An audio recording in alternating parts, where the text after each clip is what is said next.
Happy Monday, it's time for the listening list.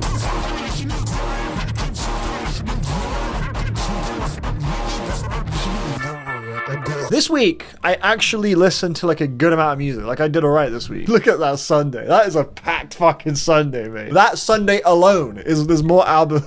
It's the last week's in its entirety. Last week there was nothing. Our first project to talk about, the new Little Simz EP, Sugar Girl, came out on this Friday. This was the day of release, the first thing I checked out. Here we have Sugar Girl, the latest release from Little Simz, who I would say is the best rapper, best hip-hop artist out of the UK, in my opinion. I mean, with albums like Grey Area, Sometimes I Might Be Introvert, freaking Lotus, No Thank You. I mean, how can you argue a catalogue like that? It's just so much great music. And Sugar Girl is an EP, and I gotta say, this is like the worst thing she's ever put out. Her EP game just ain't all that good. The drop projects, Drop 6, Drop 7, like these were not bad, but they were like very clearly, very noticeably like lower echelon as far as just Little Simz output. Like, you know, you compare the songs on these releases to the songs on her full-length albums, it's just like, mate, they don't come close. They just don't. And yeah, Sugar Girl has Little Simz experimenting quite a bit. Let's listen to we have her on some like rage shit, kinda, vaguely,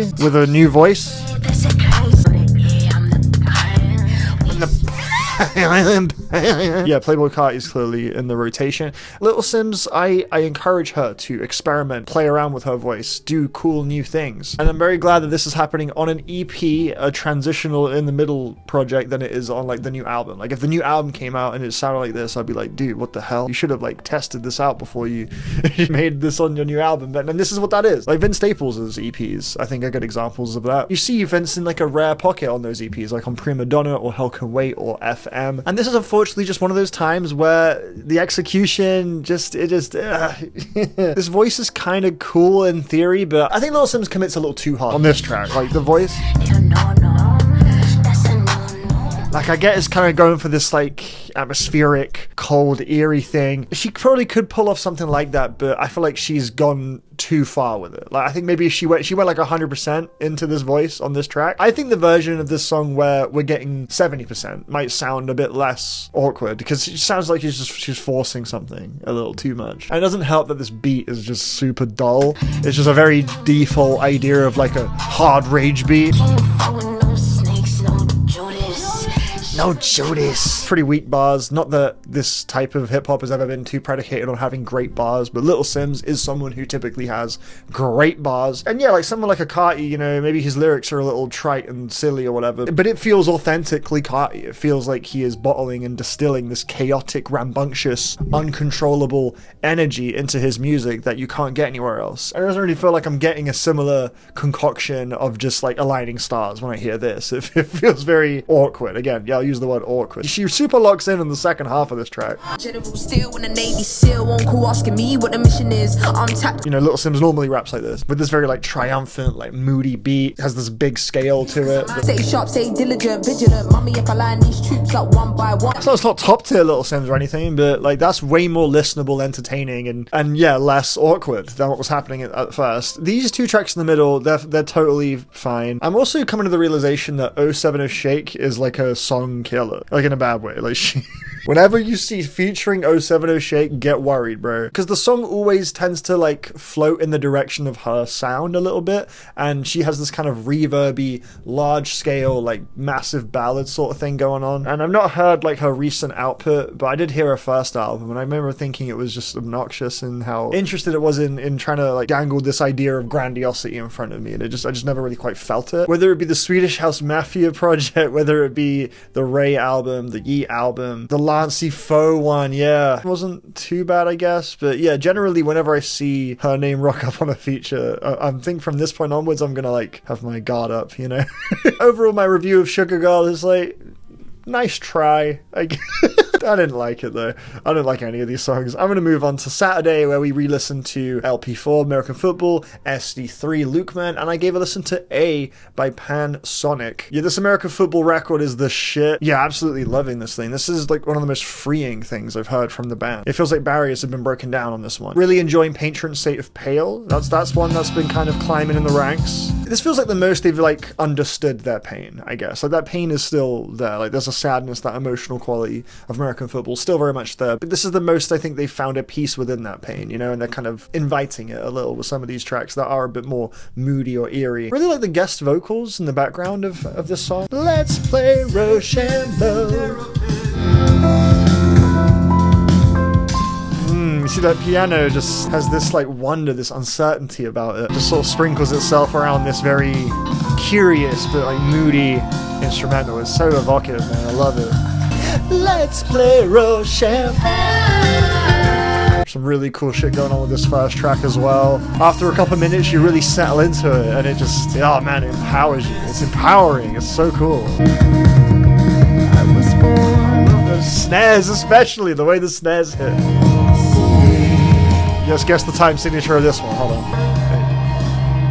1, 2. Oh, is that 11, 4? 8, 9, 10, 11, 1, 1, 10. I cannot find this one. What the hell? When does the loop reset? 3, 4, 5, 6. No, it's not 6, 4. It's not 6, 4. Bro, when is the loop? When does the loop reset? I don't know. 3. No. Run that back. 6, 7, 8, 9, 10, 11, 12, 13, 14, 15. 1, 2, 3. It's impossible. I'm not Jacob Collier brained enough to catch the time signature. Whatever. Luke Man SD3. This album is the saddest party of 2026. To the Sky, shaping up to be like a top 5 on this record, bro. I hear a bit of DJ Sabrina on To the Sky. A little bit of Friend Zone, a little bit of DJ Sabrina. It's so gorgeous. Truly. James Blake, Clams Casino, Friend Zone, DJ Sabrina. If any of those names mean anything to you, you should hear this record.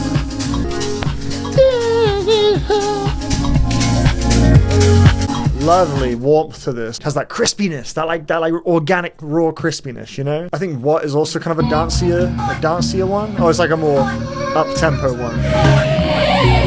What? Is that what the sample's saying? What? Oh, this is the one with the big, I swear it's Big Thief on this track. Sounds like Adrian Lenker to me. I'm not sure if it has her name in the credits. Yeah, it does. Okay, there we go. Pansonic with an A. Yeah, where is that? There it is. Pansonic with A. This is a Finland-based ambient kind of producer. Like with me getting into Vladislav Delay not too long ago, I guess I wanted to explore the Finland scene more as far as like textural ambient producer type artists. And yeah, this thing is very hypnotizing. I have heard some Pansonic stuff before, and I feel like I remember it being more melody oriented than this album was. This album's way more like percussive and glitch focused. It's like really playing around in the dirt in a way that's a lot more thin and brittle than say Vladislav Delay, whose music is really all-encompassing. It feels like each song is like a portal into a whole like dimension or some shit. Whereas this record is not like that at all. It's actually pretty like kind of rough and gnarly on some JPEG Mafia shit. My Ryoji Ikeda fans, where you at, bro? Where you at, bro?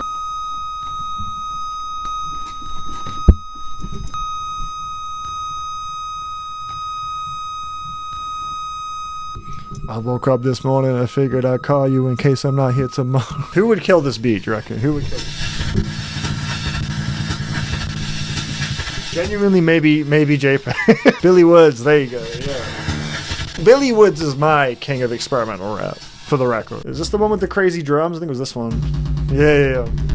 So yeah, this is what I've been bumping, bro. Overall, I did enjoy myself with this album. It wasn't like amazing or anything, but it's pretty hard not to be just like a little bit interested in what you're hearing here. Like it's a lot of space to contemplate, and it just has this kind of disconnected from anything feel about it. It feels like it's on its own fucking island. I enjoyed it. On Sunday, I went to see a film. I went to see Mother Mary, and on the way, I listened to music the entire time, and I listened to these albums, specifically these 3, and then on the way home, I listened to these 2. We got Avalanches, Since I Left You, who just dropped a new single with fucking Jesse Lanza. Let's go. I love Jesse Lanza. But yeah, I love the Avalanches low-key more because they dropped Since I Left You, which is a pitch perfect record. I think the final stretch from Ito to the end is utterly fucking stunning. The album gets so much less like flashy at that point and becomes way more about like texture and atmosphere, and I just think that final stretch, I just get sucked into a little whirlpool. But my favorite stretch, oh man, Flight Tonight, Close to You, A Different Feeling, Tonight, I think Tonight may have to last me all my life. That is top 3 on this record, dude. That fucking piano, oh mate,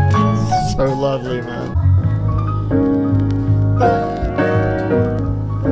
I like how the pianos are like kind of weirdly out of tune a little, like it's a memory. It kind of feels like a memory a little bit, like you're replaying something. So haunting, man. Reminds me of some of the sample chops on Mad Villainy, actually. Flight Tonight. Okay, Flight Tonight.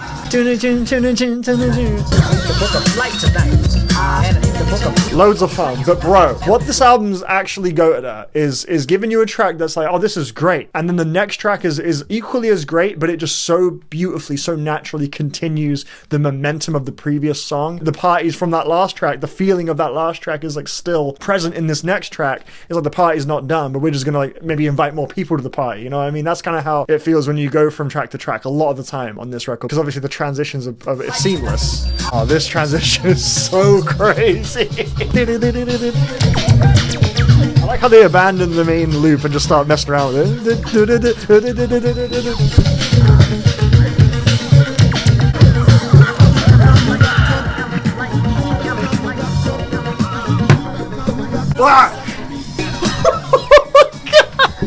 Oh, mate.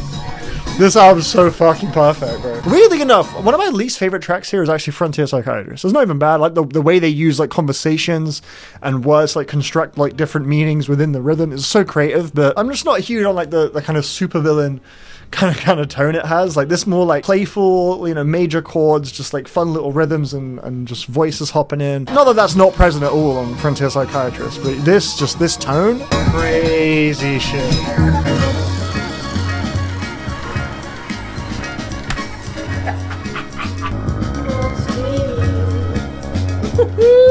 Oh, this album is dope as shit. I did say last week I was going to come back to Wildflower. I didn't end up coming back to Wildflower, but yeah, I came back to Since I Left You, and I had the greatest time ever. This album is I'm very proud to call it a valesmith 10 out of 10. But yeah, Wonky Angle, I saw you in the comments saying Wildflower's on par. You reckon, Loki, you might be right. To be honest, Wildflower is really, really, really wonderful. I would not even like debate that. Like if someone said that this is their best record, I feel like that's fair. Low-key, Wildflower was such a good comeback record, one of the best comeback albums ever made in my opinion, and this album was really good too. But yeah, it's just definitely the least focused of any Avalanche record, but it still has loads of really good songs on it, just really honest songs here. Like, this album came off very earnest to me. There's a lot of pain in this thing, there's a lot of joy, a lot of worry. I loved how all the features got used. They just had this kaleidoscopic playfulness that, you know, is sort of the backbone of what Avalanches are about, and we're seeing that fucking tenfold on this new single, which I did listen to this morning. Easily like the cleanest they've ever sounded, like very digital and dancey as the cover would suggest, and they're doing some really interesting stuff with this album rollout. They got this like ARG with this fictional company called like Takumi or something. Haley Joel Osment was like wearing it on like this jumpsuit. I'm locked in for new Avalanches, man. I'm excited. But yeah, carrying on with Sunday, fucking hell, Sunday. I revisited Kids See Ghosts. I had a really good time, dude. This is a good album. I do think Fire and Fourth Dimension are to me very clearly worse than every other song. I think these two are like, they come off like B-sides in comparison to these much more evocative and provocative songs like Feel the Love and Kids See Ghosts and Cutting Montage. Like, these are much more explosive, experimental, and or soul-bearing and personal. And then you got Fire and Fourth Dimension, which sort of feel like songs that they made in the studio, but maybe just sort of like pairing as a duo, like just figuring out their vibe or something. And then you have tracks like Reborn and Free and Cutting Montage, which I think sound much more confident. I forgot just how wonderful of an intro this song is, man. I guess the feeling love. This is my favorite Kid Cudi's ever sounded, by the way. Kid Cudi has sounded dreadful many times in his career. Most of the time, you could argue, but I love what he does with his voice and just the kind of preacher sort of aura that his voice has, just by default. I think it's put to great use on Kids See Ghosts. Why would I hate we in love with winning? Ooh! Pusha T kicking things off with his verse. Love that like very bare bones instrumental, you know, with just the chords in the back. Easily they plays along. Love the fuck the trap music. Dope money just came along. This shit's so good, bro. Like, what is that drum, man? I can't tell if it's a kick or a snare, but every time Ye has hit him one of those, yeah, it's like that's like a drum to accentuate it. It sounds so cluttered and busy, and you have to feel it. You just can't help but feel it. Whether you think it sounds silly and you kind of wince at it, like you feel it, like regardless. Amazing intro. What a chorus! What a chorus! Yeah, Yeah, he's just sounding in fucking character on this thing, just fully letting loose, leaving in all the little scraps, like the kind of weird vocal shrieks. Anything that might sound like unrefined is just kept in, and it's just built into a very enjoyable batch of songs here. I guess Fire's the one with the least like theatrics. There's just not really much going on with that song. Fourth Dimension's got some cool moments in it, but overall find the verses and the beat just a little drab. Don't really do much for me anymore. Remember, I used to really like Fourth Dimension, but at the moment I'm willing to say that these two are the least interesting songs. But yeah, Free I think previously was my least favorite, if I'm not mistaken, back in 2018. But now it really grew on me. Yeah, really loved that track on the revisit. Just the guitar work, Ty Dolla $ign's stunning fucking feature. Reborn probably still my favorite on here. I think Reborn's beautiful. Always really loved this beat too. It's like simple but effective loop, man. It's just so icy. Kissy goes sometimes, kissy goes sometimes. Spirit moving around, just moving around. Kissy goes sometimes. Yeah, would love to be in the timeline where Ye didn't do all that Ye stuff, and Kid Cudi and Ye were still pals, and we were still getting really cool, finger on the pulse, interesting, just explosively creative music like this, you know. Yeah, I had a really fun revisit. This thing is just fucking airtight, honestly. Is it the best of the Wyoming sessions? I mean, Daytona is great too. This is easily just the most unpredictable and individual of those records that came out in 2018. I think I will give the edge to Kitsy Ghost, but it is close. Sugar Girl, listen to that again. Gave it another try.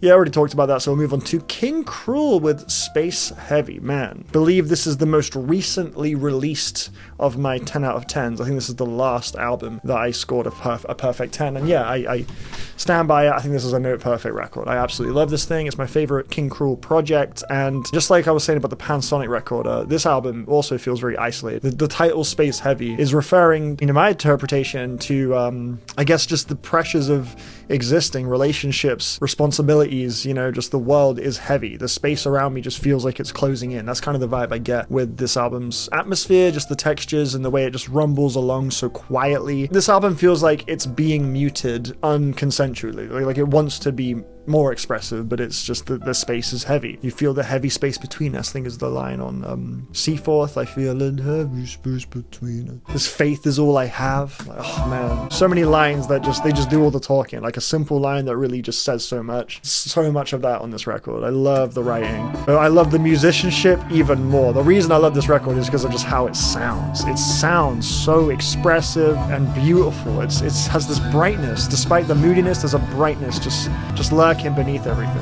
It's beautiful. my dreaming. I take away strength in my head. 1, 2, 3, 4, 2, 3, 1, 2. 1, 2, 3, 4, 5, 6. 1, 2, 3, 4, 5, 6. 1, 2, 3, 4, 5, 6. I see you the same eye. This faith is all I have. Baby, this faith is all I have. It's gorgeous. Yeah, not a single song on this record that wouldn't incite these reactions out of me. I think this whole album's so gorgeous. Obviously, there are more like energetic tracks like Hamburger Phobia and Pink Shell. You're not my girlfriend! Creepy bass line, I love it.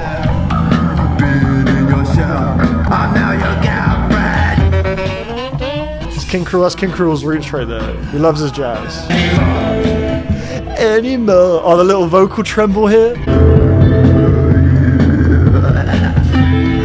Genuinely, this is potentially my favorite record of the 2020s. I love this album to death. Empty Stomach Space Cadet. Oh, this is one of the prettiest, most painful, most powerful songs in the King Krule discography, bro. This sounds like being on the top of a mountain at nighttime. So, the gates are yet to open. God, those kicks. If I die, just throw me in the trash. If I die, just throw me in the trash. So fucking gorgeous, man.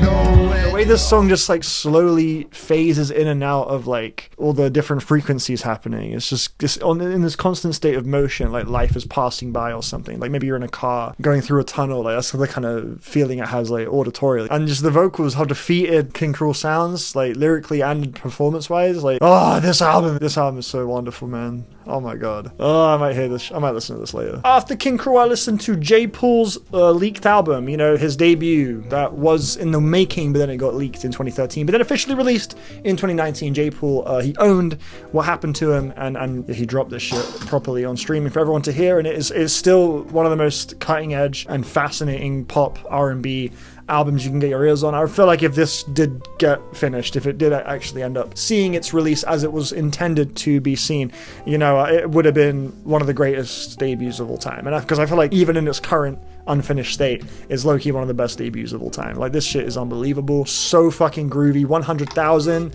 is my current favorite. Just those synths are so encouraging and powerful, and the way he uses his voice on this track, even though he's not the best singer, like, he just finds a way to make it fit within this playground ass framework he's got. The way the beat cuts in and out with those cool sound effects is just so sick, man. I'll be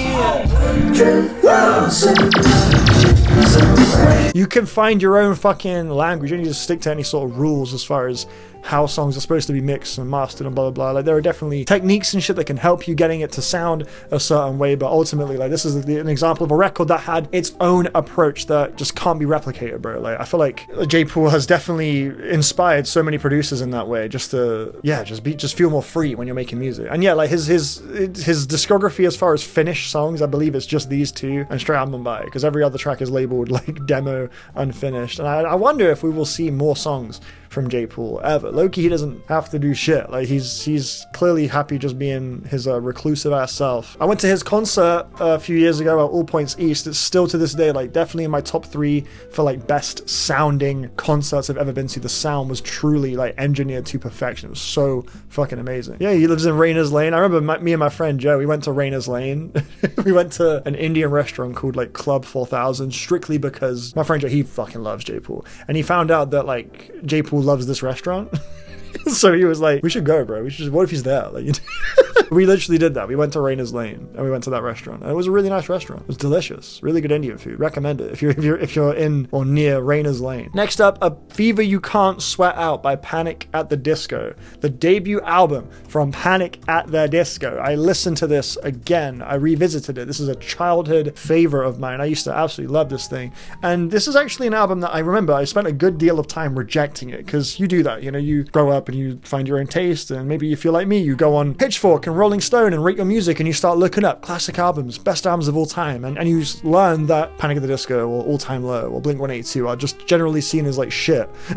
You know, Swans and Radiohead are like the bands that are considered like true peak music. You know, shit like this is like, it's like childish. Panic at the Disco, like, you know, moved on from that. And I definitely, you know, felt that coursing through me at a certain age. Eventually you grow out of that, you know, you come back to the shit that you grew up with, and you realize like, no, I love Linkin Park, I love Blink-182, I fucking love this album. This album is actually awesome. It's really sick. It's extremely unabashedly cringy. Like, it's the kind of album that I think I remember even as a kid feeling a little like awkward listening to, because it had songs about like being kind of promiscuous in this like masquerade, fucking Eyes Wide Shut type shit, and it's kind of bottled into this very verbose emo explosion, and there's an intermission that sounds like this. It's like, what the fuck? The weather today is slightly sarcastic, and it's like just every little thought it has, it just flies at you very unapologetically. And I feel like it's potentially unlikable to the wrong person. And I even remember as a kid, this was an album that I struggled to fully admit that I loved. I remember I always listened to it and I would enjoy it, but I would always maybe tell people that it's like a lesser tier Panic record, because I just kind of found its general aura like embarrassing for whatever reason, because it's just one of those type of albums that is just so singular in how it presents itself. But now I look at this and I'm like, dude, Panic genuinely had something like so fucking cool with this album, and also with Pretty Odd. And I think from Vices and Virtues onwards, not that Vices and Virtues was like bad at all, it was a pretty good album, I think, overall. Like, it's as just like a emo-y pop rock record, it's like decent enough, but I would say the source was getting a little more watered down with Vices and Virtues as it got a little more commercial. It's still alright, but yeah, those first two were just so singular. Like, no one was doing shit like this, bro. Was it Ryan Ross as the member who left, and that's when they like became shit? I would say Vices and Virtues onwards, they were getting worse with every record. Yeah, Too Weird to Live had that like synthwavy 80s kind of thing going on with like Girl That You Love. The girl that you love.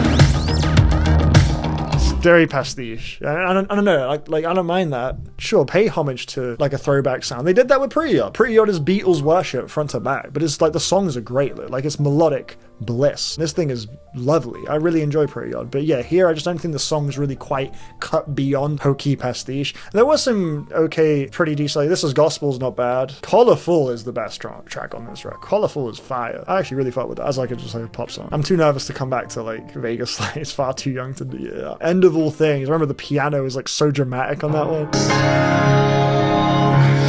End of all things.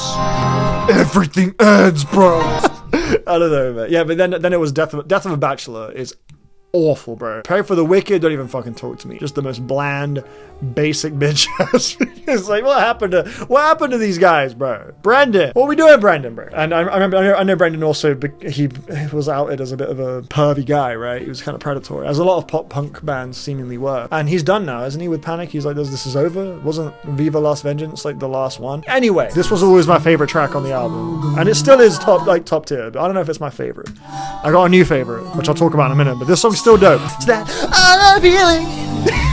I know damn near every word to this album, by the way. I didn't realize I had that in me. I remembered so many lyrics. The rules have a hint of asbestos and maybe just a dash of formaldehyde. But the people is so... This shit's fire, bro. My favorite now is Camisado. Bro, I was sleeping on Camisado. Oh, I love the fucking backing vocals. The ba ba ba da. I got the key totally wrong there, but this chorus, I'm telling you, bro, this chorus goes nuts.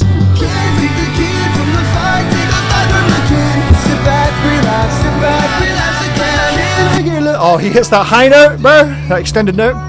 Decorated emergency. Got that dancey synth in there. Like, this shit is so fast paced and verbose. Like, this was like a band with a fucking original sound, bro. Like, this shit did not do well critically. I remember Pitchfork gave this like 1.5 out of 10. They were not fucking with this record because, yeah, like it's an annoying album. That's what I love about it though. It's just like unfiltered as fuck. And not every song lands. Like, I'm not crazy about Esteban. I used to think Nails for Breakfast was the worst track, but I've actually used one of the melodies on that song on my new album. I traced it out. I was like, where did I get that from again? I was from fucking Nails for Breakfast. There's like auto-tune on this one.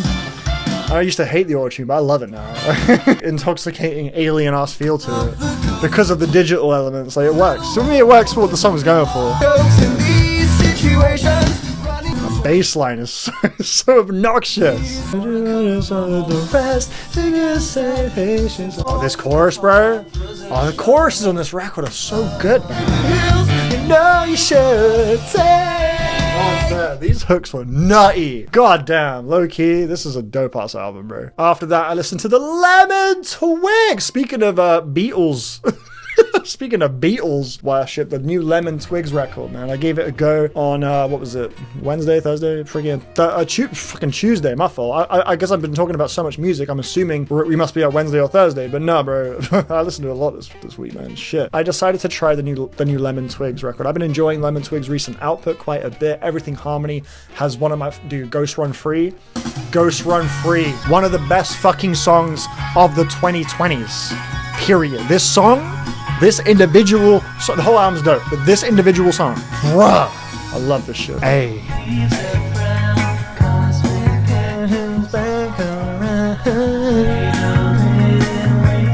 Somebody's waiting for me.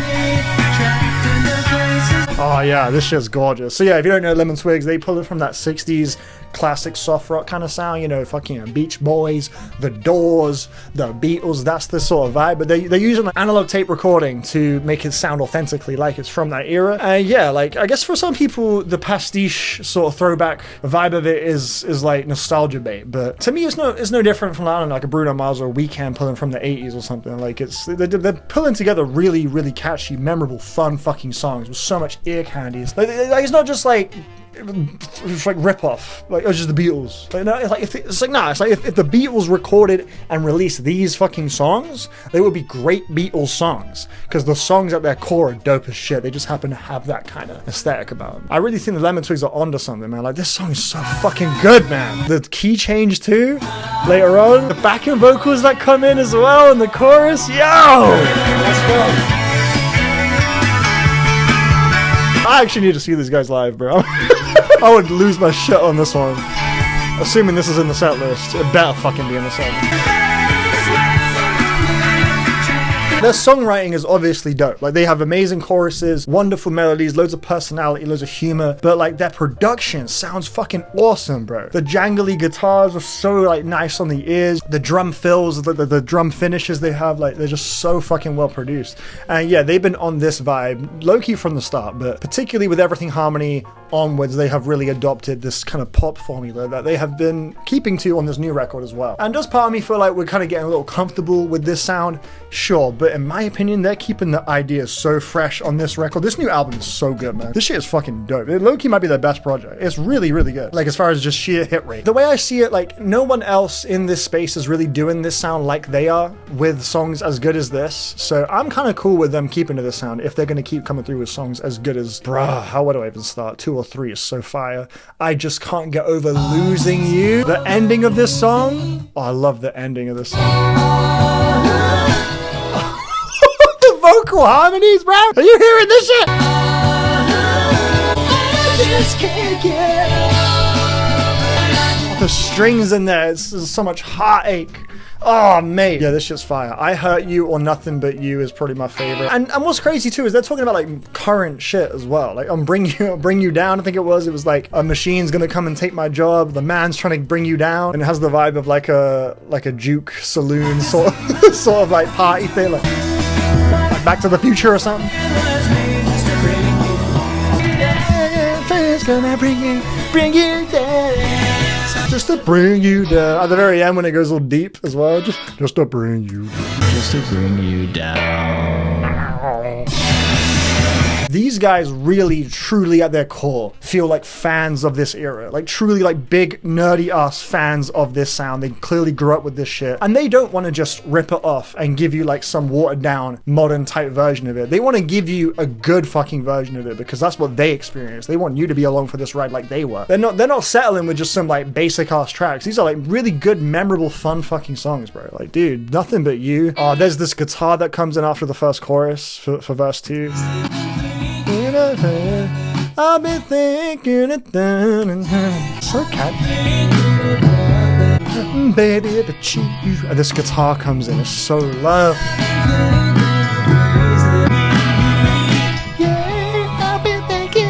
Dude, I could low-key cry. This shit is so beautiful. I Hurt You as well, man. Oh, it's hit after hit with these guys. They don't fuck around, bro. Oh, that piano was fucking crazy. You heard that piano? Low-key, this is probably the best album of the year.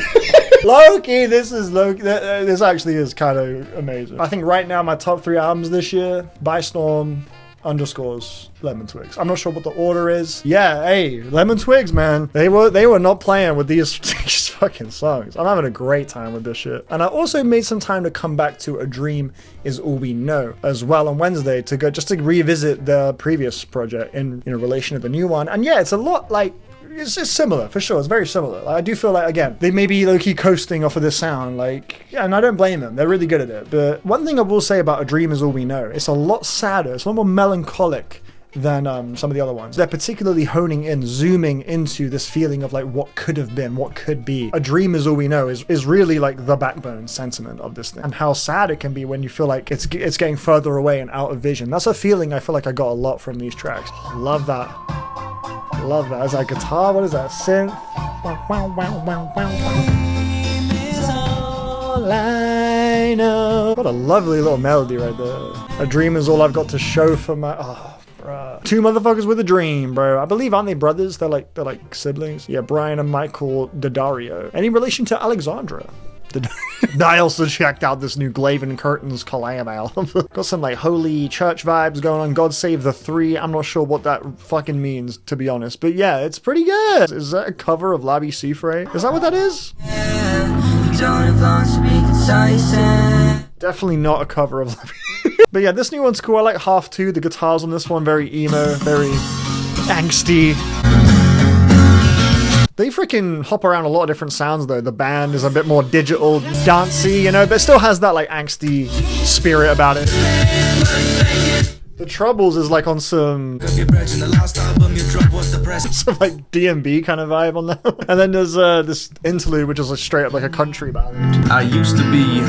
It's kind of a messy album, but the songs aren't awful. There's definitely like a bit of spice to it. Overall, I do enjoy Glave's output. I think for me though, his best album or best project still is this one that he made when he was like 15 or 16, bro. It's a really like tight little EP with some very catchy shoot. Astrid, bro, hood classic right here, bro. It's this girl named Astrid,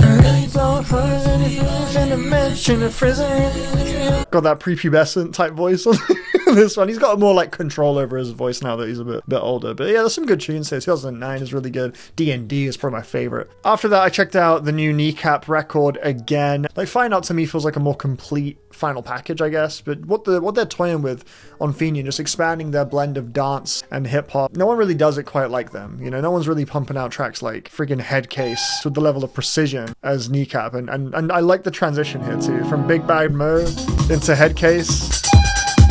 That siren comes in, giving you the little warning sign. A great performance from Mokara on this tune, this first verse. You're more likely to stand a dog shake if you're always running the streets.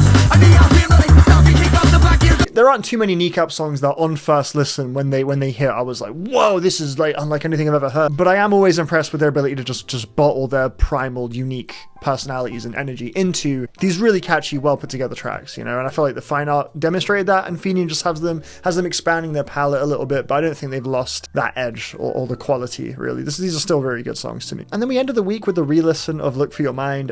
We already talked about that. As much as I do want to run back that album again in this video, I think we should probably just move on. We got some announcements, some new releases. Yeah, new Alex Cameron album on the way in July, new Earth Eater album in July. Alex Cameron makes like this kind of 80s sophistopop with a bit of a focus on storytelling. There is like a tongue-in-cheek kind of edge to Alex Cameron. I've not actually checked out much of his material since Force Witness, but this is a really great album, Force Witness. I really enjoyed this back in 2017 when that dropped. I did give a passing listen to Miami Memory, but I could tell it was a step down from Force Witness. It was okay. Didn't really like live with it though. I didn't even check out Oxy music, but generally I would say Alex Cameron is an artist worth getting into, and so is Earth Eater, to be honest. Apparently this new Earth Eater project is her 7th album. I didn't realize she was 7 albums deep, bro. That's kind of wild. Yeah, cover art's pretty nuts.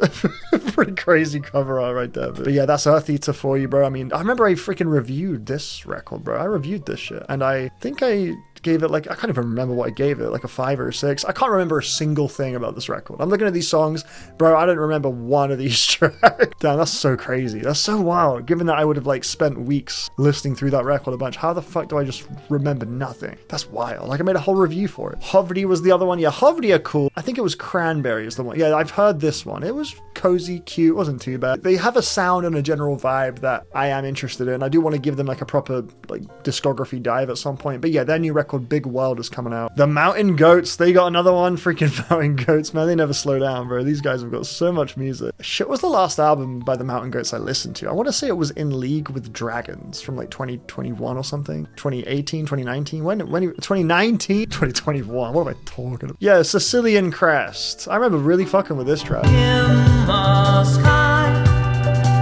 I love that piano, man. Yeah, lovely stuff. Shout out John Darnielle. He's got a fun cameo in Poker Face. Beat the Champ, that was the record that first got me into them. That was my first listen of a Mountain Goats record right there. Really full of personality, really cool concept album. But they love a concept record. Wasn't into goths, but I could see myself fucking with goths today. I feel like there's going to be a Mountain Goats phase at some point in my future where I really fall in love with this band, like properly. Like every album's got like a different kind of style or songwriting approach. Like I think Bleed Out was received really well, if I'm not mistaken. People really liked that. But yeah, I've not listened to like anything they dropped since In League with Dragons, getting into Knives, Pierre Chuvin, Bleed Out, Dark in Here. Like, I did not tap into like any of this shit, bro. But their next record is called Days, and it comes out in August. Cool to see them still going. Show Me the Body, Block Party, and Fake Mink. I think I also saw a new announcement for Blade. I think Blade just announced something. Blondie, oh, it was a single. Okay, you dropped a single. All right, maybe it's not a new album then. I don't know. Yeah, Show Me the Body. Show Me the Body are pretty fun. They're like a punky hardcore band. They've got some cool shit. I like the is it dog whistle with the road on the cover art with the, yeah, there's some bangers on here. And their next record comes out early July on the 10th. It's called Alone Together. Eat for Peace, No God. Yeah, this is looking politically fueled as most hardcore and punk music should be. Block Party are dropping a new record, and I mean, I'm not expecting it to be very good, I'll be honest, but I do always keep my finger on the pulse towards what Block Party are doing, strictly because Silent Alarm,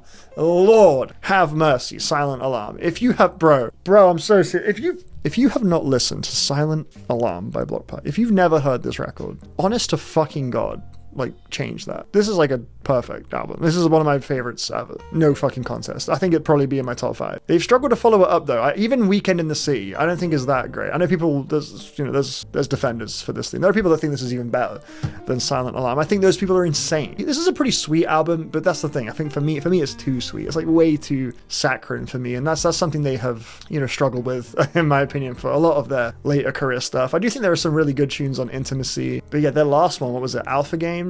Yeah, that shit went right through me, man. Yeah, I don't know, just that the song is just they're just not landing. They're not like sticking the landing. And here we have a new one, hoping to be surprised. We'll see. But I'll always have love for Block Party. I mean, dude, it's so cold, and then a drink of poison. Dude, this is such a frail record. It feels so scared. This whole album just sounds terrifying. A drink of poison, let it glow. Dude, Kelly's voice on this record is just tremendous. And yeah, Fake Mink's new record, Terrified, comes out, I think, quite soon. I want to say it's like literally a few days away. Yeah, May 22nd. Yeah, so next week we're getting this Fake Mink album. I'm not like sold 100% on Fake Mink, but generally I'm into what he's like, what he's doing as an artist. Like his approach is cool to me. I did really like London Savior. His new EP was very strange. He's definitely open to experimentation and just doing unorthodox stuff. Yeah, I will be checking that one out. And now we got the new drops, new releases. Drake, what the fuck you spoken out, Kendrick? Drake.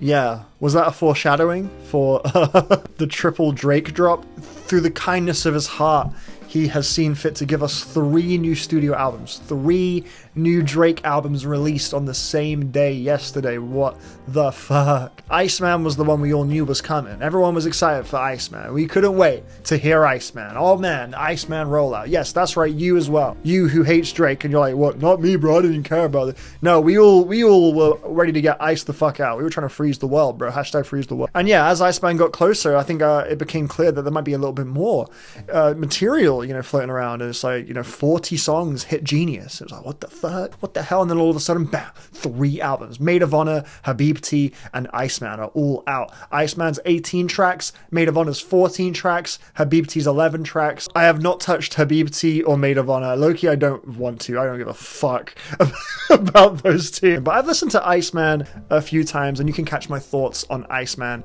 on the podcast on CD Smile Talk when the next episode goes live. Hopefully on Thursday, maybe Friday, depends on whether I can get it all ready to go in time. Life's busy. But we keep it moving, we work our hardest, we try our best, we take it one day at a time. But yeah, next episode will feature a lengthy Iceman chat between myself and Daniel. I'm personally very excited to talk about this record with him. I think it'll be a really fun chat. Yeah, man. Iceman out now. Let's go. We also got a new one from Rostam, formerly of Vampire Weekend. Pretty reputable producer in the pop space. He's got a new full-length album, American Stories. Got a couple features here, including Claro, and it's only 30 minutes long. It's a pretty tight track list here. Yeah, I mean, give it a go. Give it a whirl if you want. Benny X has a new project called Genesis FM with loads of features. Lancey Foe, Yeet, Peso Pluma, Big Sean, Kid Cudi, Quavo, Don Toliver, all of your favorite artists. I might give it a spin. I don't fucking see like wearing knight armor on this. Fucking hilarious. We also have a new one from Salem. Dropped a beefy one, man. Where's that? Salem, Red Dragon. Where did you go, Salem? There you are. Yeah, 31 songs, an hour 41 minutes. I think a lot of this material has been around for a while, just floating on the internet. I think it's more of like a compilation. But yeah, Salem. If you fuck with like Memphis rap, cloud rap, witch house, you probably know who Salem are. These guys are like pioneers for that sound. Yeah, King Knight particularly being a very important staple landmark record for the sound of witch house. And they did come back in 2020 with a really solid record with this one, Fires in Heaven, a full 10 years after King Knight released. And here we've got a whole bunch of new Salem material. I think I'll check this out, you know? I mean, I'm definitely interested, as their sound is one I do find really alluring, really interesting. It's very powerful stuff, in my opinion. But yeah, moving on from there, freaking Leroy, I fucking heard this the other day, man. Yeah, status update music by Leroy. If you don't know Leroy is an alias that Jane Remover has been making music under since she was like a child, and she's kind of coined Daria core, Digicore, like pioneered that sound through Leroy. Like, it's actually stunning, some of this shit. Like, I did listen to quite a good deal of these tracks the other day. I think I made it up to right now, I want to say is around the time I stopped. But yeah, there was some fucking mental songs here. I quite like Exo Tour Life. Has nothing to do with the Uzi track, but there's a fair bit in common with Revenge Seekers. Like, this album has a fair bit in common with Revenge Seekers.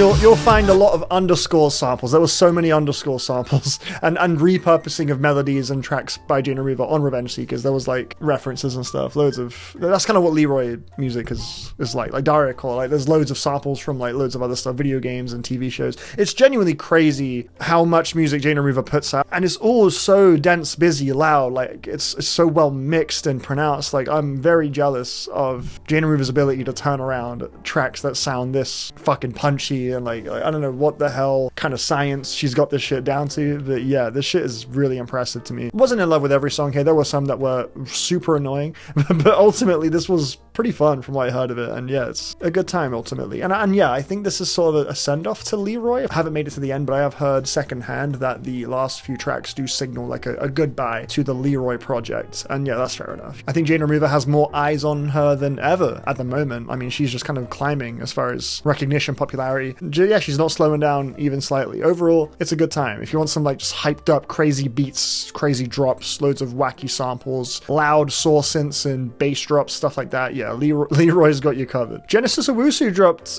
his new one. I'm not like the biggest Genesis Owusu fan on the block, but I will say he is a pretty interesting, unique, experimental artist in the realms of like rock and pop and hip hop. I'll probably give this a spin at some point, but it's not like on my urgent priority list because I've never really been like super huge on him myself. He hasn't quite clicked with me like he has for a lot of other artists, but yeah, I'm willing to give him a shot on the new project. And then we got Kenny Mason's new one, Bulldog, which I absolutely will be listening to. I love Kenny Mason. And then lastly, Lucky with Drugs Are Bad. I'm a huge Lucky fan. I think Lucky's incredible. He's got a beefy project here, 26 tracks, only under an hour though, a few bonuses at the end here. So yeah, like a 20 track album. This is like, you know, this is like standard Lucky album length. Flawless Like Me and Gemini is kind of similar, which are both really good albums, by the way. I love those two. We'll 100% be listening to this. So yeah, that's the week sorted, man. Yeah, thank you so much for watching. Listing log number, what is it, 13, 14? I don't even know at this point, but hey, bro, regardless, thank you for tuning in. Let me know what you have been listening to. Leave a like, drop a comment. Every minute spent watching helps out the channel in a big way. I appreciate you, but most importantly, hope you're having a wonderful day. Hope you're feeling great today, and yeah, I'll catch you next week. And I have got a video game related video. It's like 20% done. It will get finished eventually, I'm sure. And when it does, I hope to see you there. Hope you watch it. All right, bye bye. Thank you. Get up,